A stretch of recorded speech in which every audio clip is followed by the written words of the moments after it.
So hey guys, welcome to YouTube channel. In this video, I want to show you how to backup photos and videos in Google Photos. It's a great way to backup your photos and videos, and you can access it anywhere, anytime, just by logging in to your Gmail account. So before starting the video, don't forget to like the video and subscribe to our YouTube channel for more informative videos like this. So without any further ado, let's start the video. So first let me show you my Google Photos, what is uploaded in it. Like you can see this few videos are uploaded here. Now let's go to the gallery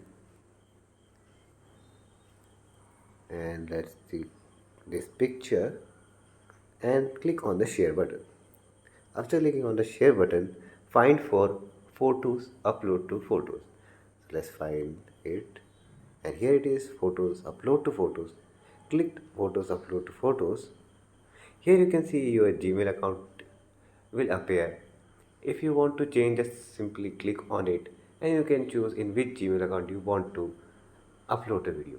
And if it's the writing one is the same that you want to upload, then just click on the upload button.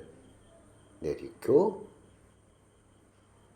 It may take some time if your internet is slow, but it will upload, no worries. And here you can see the upload is complete. So let's go to Google Photos again, and here you see the photos is backed up. So that's all for today's video. If you like the video, don't forget to subscribe our YouTube channel and like this video. Meet you in the next video. Till then, take care. Thanks for watching.